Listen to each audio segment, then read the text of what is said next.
Hi YouTube, I hope you all had a great January and more recently a great weekend. It's been a long time since my last video, but tonight I'm very excited to review my second most favorite Palm OS monochrome device that runs on AAA batteries. That is none other than the Palm M125 that we're looking at before us just below the camera here. I got this pretty inexpensively 2 or 3 years ago for 25 bucks. And that was a great price, not just for the Palm M125, but all the accessories that came with it. It came with an original box and manuals. It came with this body glove data suit case, which has Velcro to hold the Palm in. It came with a couple SD cards, including the 16 meg expansion card that's in the device now, as well as a dictionary and thesaurus card that we can see right there. Let me zoom in and show you that.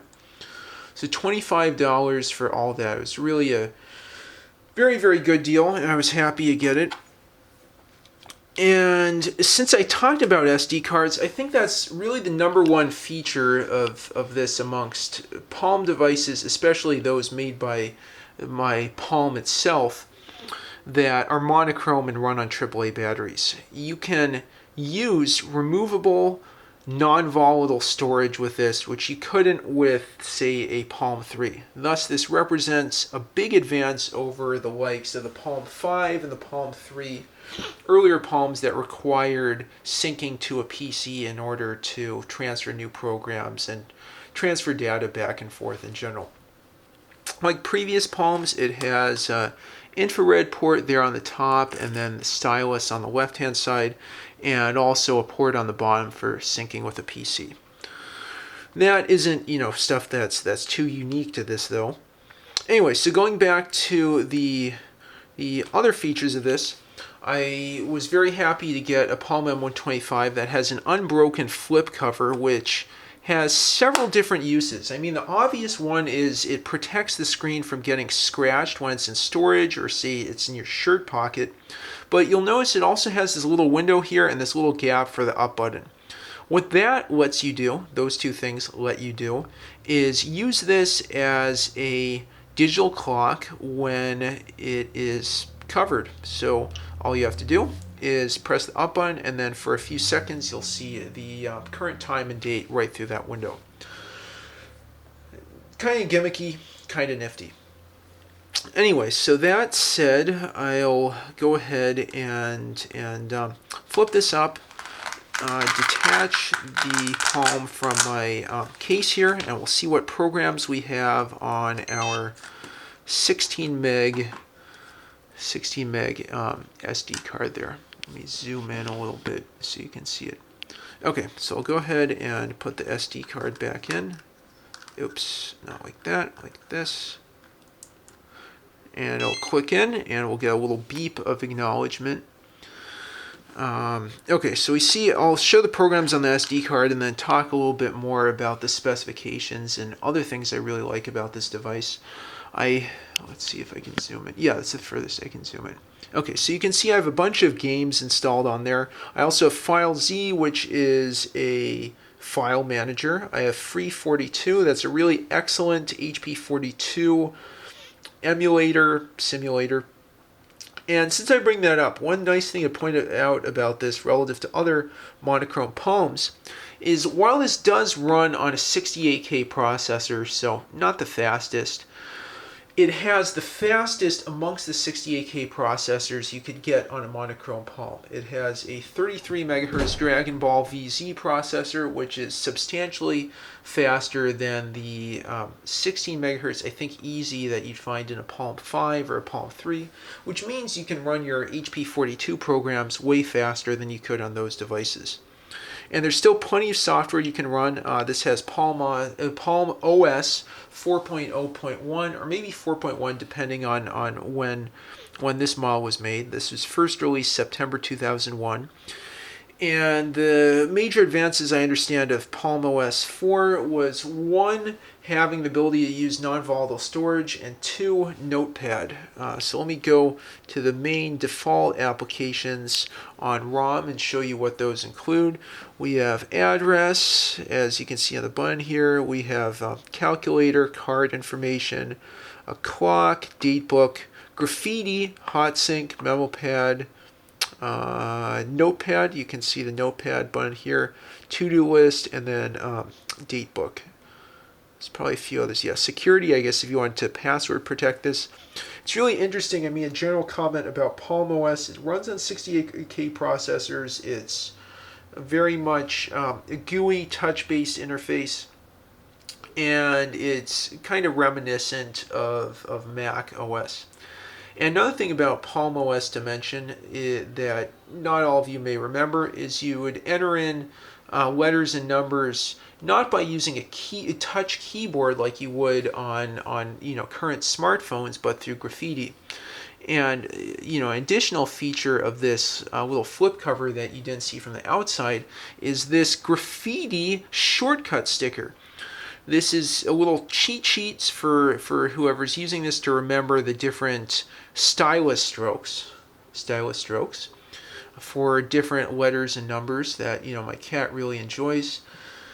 The stylus strokes for those letters and numbers that you remember and you use to enter those in the little graffiti space on the bottom of the device here. The left side for letters and then right side for numbers and characters. Another nice feature that my cat really loves is the backlight, which you can see there. That's actually a typical Palm OS backlight. I think I inverted this, but what this comes with default, I'll hold the power button to shut off the backlight. What this comes with default is an inverted backlight. By inverted, what I mean is that everything that's black on the screen gets backlit and everything else is not backlit. That's the default, not what I showed you where everything that's white is backlit and everything black is left black. And yeah, my cat's really into this. Okay, so I'm going to do the command sequence, a little curly Q there. Command, here we go, curly Q. Double dot in command mode and dot, and then I'm going to write an 8. And it'll say normal backlight. Wow, my cat really loves this thing, or she just wants to get attention. And see how that's different? See how when I did that, everything that's black is backlit, and everything white is not backlit. Okay, so let's turn that off. Not use our battery there.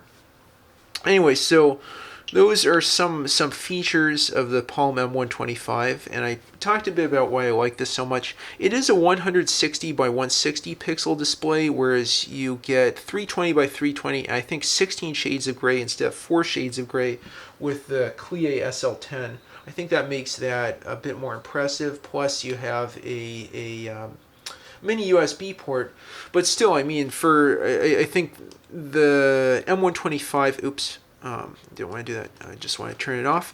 Is a lot more common and I think easier to find than the SL10. So for those of you who still want a nice monochrome AAA powered Palm, this is probably the easiest one for you all to find.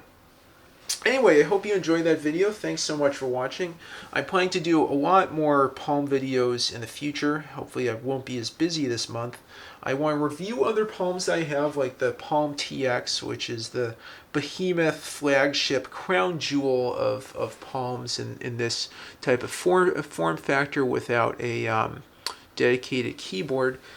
And then I also want to talk about different applications, different games, and especially Gopher on the Palm. Gopher is a text and data distribution protocol that was used on the internet before HTTP emerged, and I've been keeping an equivalent of a blog in Gopher, what's called a flog, because I feel it's a great convenient way to share small bits of text.